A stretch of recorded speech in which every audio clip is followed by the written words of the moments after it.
Good evening. My name is Joe Sam Robinson, and it's my pleasure to have with us once again Dr. Buck Melton, a gentleman that needs no introduction in these quarters. And normally I open the show with a little covert praise, but since you're so well known, maybe I'll neglect to do that tonight. Is that useful or comments? Oh, that wounds me. So I look forward to those introductions. Oh, yeah, well, but okay. I'll let you. It's a holiday season. We so. blunder into politics, so I Indeed. was trying to avoid that. But. Yes. Okay. Well, something tells me we'll be getting into American politics a good bit in this segment. Right. We so, can talk yeah. a little bit. Well, recently we had a conversation about is the U.S. number one? And we had a discussion about our Chinese rivals, should we say, our half friend, half enemy across the Pacific. And we discussed a little bit some of the good things and bad things about the Chinese thrust to hegemony, if we could say that. And we neglected to talk about the U.S. So maybe we could start the discussion by saying, what do you think that the U.S. has that's going to keep it on top, and what are some problems that might take it down? Pretty general questions. Well, it's, perhaps it's a commentary on the times, but I immediately gravitated to the second of those questions, Yes. The problems. All right. I mean, I can talk about the historical advantages we've had, but many of those historical advantages don't seem to be all that obvious anymore. Yes. These days. But let's do that. Let's look at the historical advantages. Our previous episode, I started with the model of the maritime power versus the continental power. Yes. And I always ask my students, is the United States, and having given them the shopping list of maritime and continental powers, and one of the things on the continental power list is dictatorship. Maritime powers do not develop dictatorships. And having run down the list, I'll say, all right, is the United States a maritime power or a continental power? And they say, oh, it's a continental power. And I say, dictatorship. The United States is a maritime power. Yes. As a matter of fact, among maritime powers, we are unique because we have extensive coastlines with good harbors on two of the greatest oceans on Earth. And that has given us a tremendous trade advantage. It's given us a tremendous insularity from the military dangers and problems and political problems of the rest of the world. It allowed us to develop ourselves in isolation. It allowed us to develop our economic resources to a tremendous degree. For a maritime power, we are resource rich. The Mississippi Valley, the Ohio River Valley are tremendously great natural resources. Once we developed a rail network and especially the transcontinental railroad that connected these two continents or two coastlines, that was a huge economic boost. The Anglo-American system of law, of free enterprise, of the rule of law, of property rights, of civil liberties, of course not perfectly observed. Exhibit A, the American Indian, the Native American, Exhibit B, slavery. So it's not perfect, but better realized here than in most places. The sense of American individualism that led people to the sort of high-risk, high-return sort of environment that capitalism thrives on, it made us into, by any measure, the richest and most powerful empire in the history of the world, with the possible exception of the British Empire. So those are many of the things that we had going for us. Technically, those things are still there, but in the modern world, with better technology, better communications, better transportation, they don't give us quite the edge we have anymore. We're not the homogeneous society that we used to be. We have tremendous internal differences now, radical ideological differences that have been spread by everything from economic disparity in the late 19th century to massive immigration, which hasn't been tempered by the melting pot ideal in the last 50 to 60 years. So that's a quick summary, so I'll let you Yes. take it All from right. there. Well, I'll jump around a little bit with that. Maybe think about some of the good things that made us number one. I could say number one is that the relationship between population and resources. So we are certainly the wealthiest country in the world. And the amount of capital we have is huge. So we can finance things, and the banking system is extraordinary. We also have a lot of mobility. We're moving people, moving resources from place to place. We can make these changes extremely well. And the other countries are not as good at that. We have English is the spoken language around the world. Our relationship with the other great geopolitical force, Europe, is really quite good. We're sort of their stepchild in a way. Our education system has got its defects, but at the highest level, arguably this is the best in the world, at the very highest level. The relationship between capital and government works well in crises circumstances. The patent system produces a lot of things, and there's sort of a can-do spirit in the country that is the sense of possibilities, American possibilities out there. The mythology of the country, the American dream, is very stimulating to people. We often can attract the best and brightest for many reasons. The country's got many of these advantages. And that's the reason it was certainly for the 20th century was the American century. Now, some of the issues that are faced there is firstly, I'll just discuss the big the canary in the coal mine, the big deal here, which is the differences that the immigration policies are causing, and the idea of re-looking at our past history. So the idea is if you control history, you can control the past history. You can control the future. You can control the present. This sounds like something out of, what's his name, Orwell? Orwell, yeah. It's an Orwellian statement. Well, it could be. The takeaway message is yes. So if the national dialogue changes to say it's a wicked country and the people that inhabit it are wicked, and they do all kinds of bad things, and they deserve to be cast down, particularly, I would say, people of European descent, and particularly traditional Christians. You could say they've done all these things, and the country is full of people of different backgrounds, and how you keep all those people together on the same team is a very vexing problem.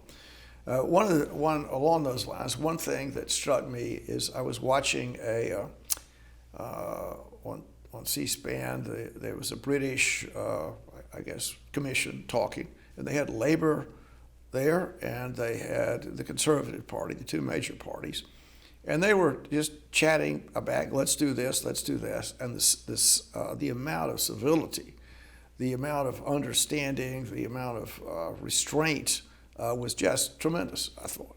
It was really good. So the Labour Party would say, well, we need more money for whatever we need it for. And the Conservatives would say, well, that's true, but we don't have enough. We accept that. We don't want anybody to be hungry, and on and on. But it was very even-tempered, and that's the way to solve problems. And then if you look at our political dialogue, I mean, I thought, wow, I feel so comfortable in this.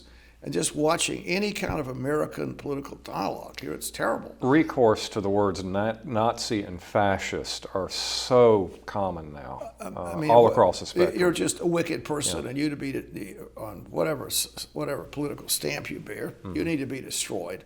So this is a really, really big deal that threatens the U.S. as the life raft of the world. And, I talked a little bit about the open door immigration. So obviously, that's what made the country work here. I mean, and for many reasons. So when the first European settlers came, there's over 3 million square miles almost, and inhabited. by various tribes of Native Americans, easily pushed aside, if I could say that, by gunpowder, plague, whatever, disease, to make a little comment about it, and populations coming over, getting,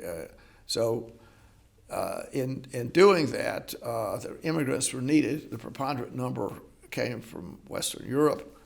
Then I would say after the Civil War, we had some Eastern European people coming in, but still pretty much European. And then I think the 1965, the law was, a new immigration arrangement was put there, which really opened the doors to non-European people. And then the porous borders we have just let huge numbers of people enter the country.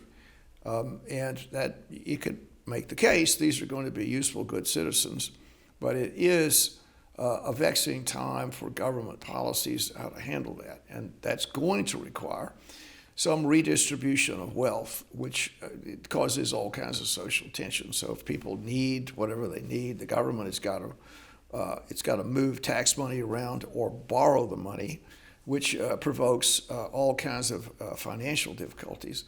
So the country has those problems, and the question is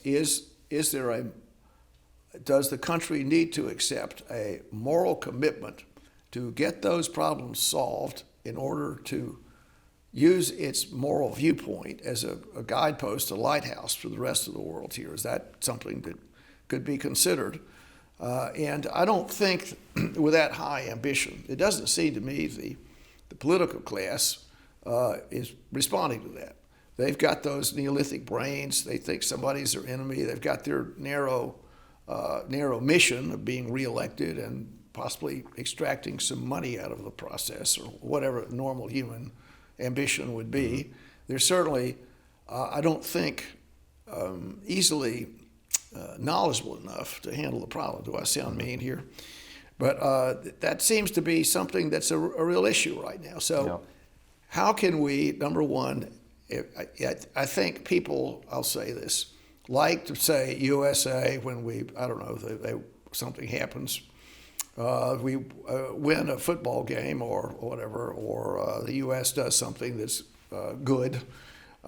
People like that. They like to keep the country on top. And how are we going to get that accomplished with all these social tensions? And I don't think people think that way. No one is saying, let's pull back, let's not shoot each other. We can be like the Labor Party and the Conservative Party. We can just sit down and talk about it. Your comments? Well, we used to have that, but before I get to that, I want to back up. I want to take issue with a couple of things you said about immigration. Okay. The first point is that I think the immigration problem, and I will define what I mean by that in a few moments, didn't begin in 1965. I think it became greatly magnified in 1965. But I think the Central Europe, you kind of brushed off Central and Eastern European, saying, well, yes, they were still European. I would say that's a very big difference. Once the large waves of immigration are no longer coming from the British Isles, yes, and I go back to my maritime and continental model again, once they're coming from Central and Eastern Europe, you have a much greater tradition of political oppression there, as well as the notion of collectivism. Think about where Marx got his start. Marx gets his start in Central Europe.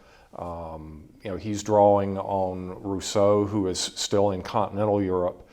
And so you get these collectivist ideas, which somehow mix with this idea of the perfectibility of man, a basically optimistic view of human nature, a denial of the Neolithic brain, that if we just concentrate and give the collective enough power, we can create the perfect society. And I would argue, not just in American history, but in world history, that has been the single most destructive idea in the history of the human race. That led the 20th century to being the most blood-drenched century in our entire history as a species. So, and I think you can trace that back to an earlier phase of immigration. The 1965 immigration, I do want to stress, we are a nation of immigrants. Unless you're a full-blooded Native American Aborigine, you or your people came here from somewhere else. So you're really an immigrant if you go back 12,000 years. If you want to push it back 15,000 years. years. No one lived in the New World. Yeah, if you go back to the 100,000 years, it was nobody if here. you go back to the Bering Land Bridge. But the difference in immigration is today that in 1600, in 1700, and yes, even in the 1880s or 1890s, the wave of Central European immigration that I'm talking about, when you came here, it really was tabula rasa, fresh start. You really, in very large measure, cut off cultural or family communications with wherever you came from, and you blended in. The idea of the melting pot. Yes, you may be German, I may be Polish, he may be Irish, but we all buy into this American ideal of rule of law, mutual tolerance, and these ideas. But since the mid to late 60s, and this has just been accelerating since then, the lion's share of the immigration has been from adjacent land masses, from Mexico, from Latin America. Not from across an ocean. And it's very, very, not only are they physically closer, now more than ever before, with cell phones in your pockets, it is and interstate highways, it's very easy to maintain communications with the people and the land that you came from. And therefore, you're not getting socialized as easily into whatever you want to identify as the American way. And that's going to create a whole series of new tensions related to immigration that we never had before, even though we are a nation of immigrants. So, well, I think there are a lot of good points you made there. I don't know if I can recollect them all, but I think it is one of the issues, and this is a pretty destructive situation. If the country cannot maintain its borders, if it can't maintain its borders, and there's every reason in the world for someone to try and live here. Yes. So if you're in a very poor country, and the Europeans are facing the same issue, and to some degree maybe the Japanese, but people can't easily get there. They cannot easily get into Europe. They can try and swim across, and there are huge numbers of people that try and do that. But the disparity in the economic and social circumstances of different populations in our shrunken globe is extraordinary. So right now, pick your number, close to 350 million people that live in the U.S. out of the 8 billion there.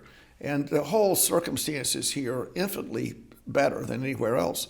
And so it's not so much, in my opinion, that people try and come here to breathe free air, or they now can speak freely, or whatever the deal is. I mean, now I can recite poetry with no one bothering me, or some kind of story like that. I think economic arrangements are so much better here. And indeed, if you're looking at, say, Guatemalan villages, if it's a very poor village, and one person gets to the U.S., and all his relatives there are the big dogs, he can send $100 a month back, whatever the number is. Relatively small amount of money just does such a big deal. So we have this tremendous desire to get into the U.S. Right now, supposedly in the last 2 years, maybe 5 million illegal immigrants have crossed. And this is, why is there no political will to deal with this problem? Well, from a sinister point of view, I mean, the Republicans have the will to do something, and maybe the Democratic Party doesn't. The idea being, I would take issue with that, because if you're a Republican, it's more likely you're a business owner, and illegal immigrants you can pay under the table and save yourself some taxes. I take the point that it's very exploitive. I totally agree with that. So it's a bipartisan problem. But it's exploitive. On the other hand, there's just like I think the Republic. I don't want to speak too broadly, but the Republicans would say, well, we don't like all these limits. We'll give them visas to come work on the farm, and they have to go home. And they can't vote, and they can't be a citizen. So that would be sort of the deal. We'd like their labor when we need it. We don't necessarily want them to have a place at the table because we like our deal. That's the sort of a selfish way to describe it, and maybe that's not fair. It puts me in the mind of an apocryphal story, and I've tried to run this down. I don't think it was ever said, but supposedly once again in the late 1800s, one of the chiefs of the Western tribes said to an American vice president, "Young man, be very careful with your immigration policy. We were not careful with ours." That's funny, yes. isn't it? That's very funny. I like that. Well, on the other hand, the Democrats, in my opinion, are really holding the doors open in a way, because they imagine that all these people that come in will ultimately be Democrats, and their children will be Democrats, and the cultural change. And I'd agree with you on that. will rip the temple down. So a large number of Democrats feel like they've been injured by the country and the leadership of the country, and needs to get a nip here. We want a new leadership arrangement, a new culture, a whole nother deal. No more Christopher Columbus out there. All the statues, Jefferson Davis taken, every statue you can find taken down. And I must say, I don't know if you've been, I have two comments, a short one and a long one. Go ahead. I don't know if you follow the news, but the last public Civil War monument in Richmond came down this past week. It was a monument to General A.P. Hill, which was A.P. Hill was one of Lee's top lieutenants. He was killed in the closing weeks of the war. Right, yes. The thing that makes this one particularly controversial is it was not just a monument, it was a gravestone. Hill was buried underneath it. So Hill was, not only was the monument taken down, but Hill was exhumed and moved to some other thing. So is there no end to this? But I do want to back up somewhat and ask, where did this hatred come from? And I think that acutely it came from your generation. That Are we in the same generation, Buck? I think. Well, I am technically tail end of the boomers, but I'm actually Aren't more you of an approaching Xer. 80? No. No, I'm actually more of a Gen Xer in terms of my That's my little joke outlook. here. Yeah. I hope the audience will pardon my joke. But Yes. keep going. Yeah, but anyway, so I think two things happened, and this is happening in the 50s. This is happening when television comes in, and your parents are born. They grow up in the Depression. They grow up during World War II. They say, "I want my child to have a better time of it than I did," and so my parents too. Because I am in your generation, but I'm at the tail end. Right. Yes. And so they gave us every advantage they possibly could.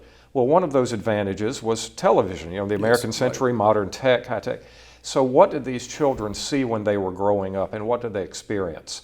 They hear about civics and George Washington and the American way and rule of law and my country Superman's there, right? What do they see on television? They see little black kids who are their exact age being attacked by police dogs and fire hydrants. Yes.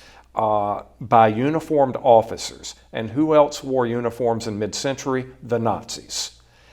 And then they go through the Cuban Missile Crisis, they go through the nuclear buildup. And so by the time they hit college, by the time they get to the early 60s, mid-60s, they're saying, how can this generation behave like that towards Americans? How can this generation have been so ham-fisted in foreign policies to put us in nuclear crosshairs? And so the evils and the problems that every society's got, were on full-blown display for the boomers to see. And therefore, they sort of naturally gravitate to the idea that America is not good, America is evil. And that's, I think, where it really came from. And we've never been, and then Vietnam and the coverage of some of the horrible things that happened in Vietnam feed into that. Watergate, yes, there had been political scandals before, but modern media allowed us to cover it a lot better. And so by the time this generation came to the age of office holding by the 80s, they truly had come to hate what they believe American culture was at its core. Well, I mean, there's a lot to talk about, and to use your word, unpack in our last minute or two. But I think it's pretty complicated. I don't know, maybe that's a certain simplistic view of what happens with change. So there's change just being pumped in a lot. I mean, people are moving around. They're going for the suburbs. They have a whole nother system out there of what's going on.